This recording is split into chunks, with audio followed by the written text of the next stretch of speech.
Unit 3, Exam Listening. Section 3.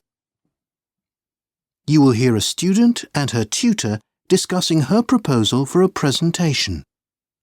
Listen carefully and answer questions 21 to 25. Right, Merle. You wanted to see me to get some feedback on your proposal and outline for your presentation.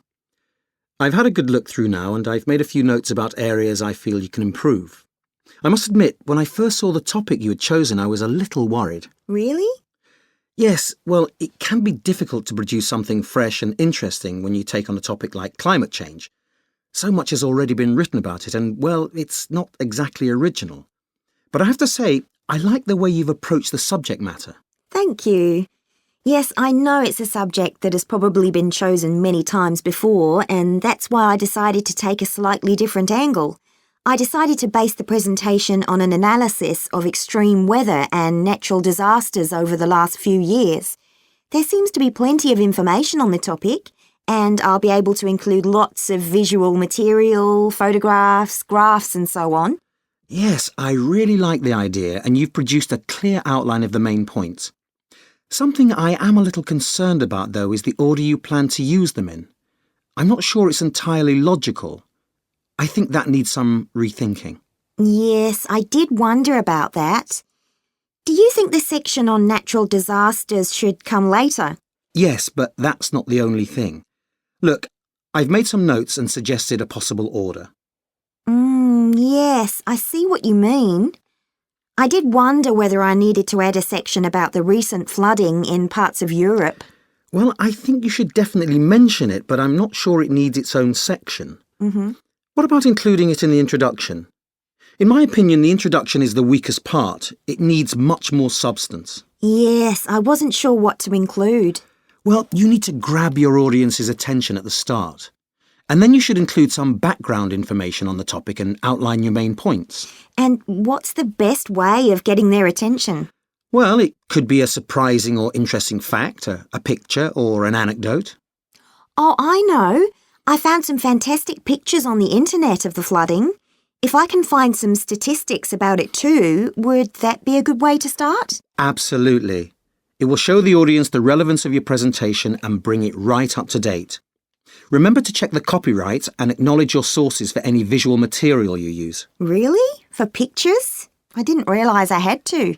Yes, you should acknowledge all your sources in your bibliography and on your slides too. Well, I've already started my bibliography. Yes, I looked at that. Is there a problem? Not exactly. It's good to see you're taking a note of your sources, but there's so many of them, and I'm not sure about the validity of some of these internet sources. How do you mean? Well, take this graph you found about rainfall. Mm-hmm. Couldn't you find a more reliable source? This is taken from someone's blog. You need to make sure all your information is from trusted sources, academic papers, scientific journals, that sort of thing. OK. And I need to cut the number of entries in my bibliography? Only include the sources you actually use and refer to in your presentation. I would say no more than about 10 for this assignment. Unit 3, Exam Listening.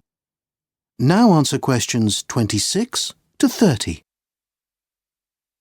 OK, so you're happy with the organisation and content. Plenty to work on there. Now, I believe you had some questions about the actual delivery of the presentation. Yes. Well, it's more the technical side of things, really. I'm not very confident with the equipment, and I've never given a presentation before, so I'm really nervous. Well, I think the best way to overcome your nerves is by preparing really thoroughly.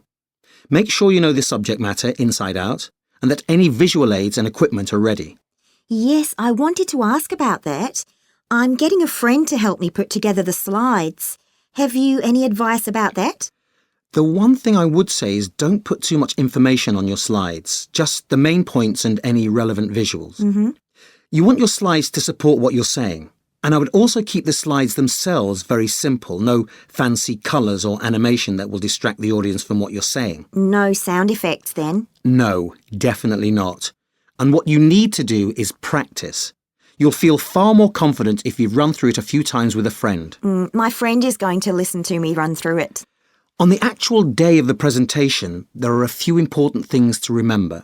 First, think about where you stand.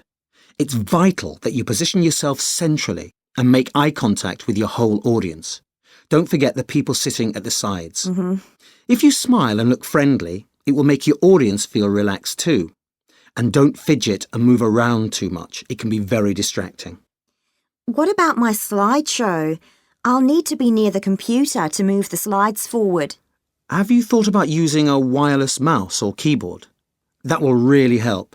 It means you can control the slideshow without having to move or turn your back on the audience every time you change slides. That's a good idea. I hadn't thought of that. The other thing to remember is that when we're nervous, we tend to speak more quickly. So make a real effort to speak calmly and clearly so that your audience understands you and doesn't feel rushed. What about memorising the talk?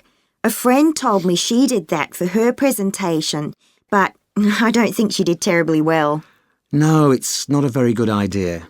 It will make you sound unnatural. And don't read from a prepared speech because that will also affect the delivery and stop you making eye contact. Why don't you try using cue cards? You can include all the main points and any key facts or numbers as a memory aid. It will sound far more natural. The other thing I'm a little worried about is questions from the audience. Should I answer them immediately or wait till the end? The best thing to do is tell the audience in the introduction that you will answer their questions at the end of the presentation. That way, you won't get any distracting interruptions. If you're not sure about the answer, ask the questioner to repeat the question. That will give you thinking time. You could always direct the question back to the questioner or the audience, asking them what they think. Great. Oh, thanks for all your advice. It's been really helpful. No problem. I'm looking forward to your presentation.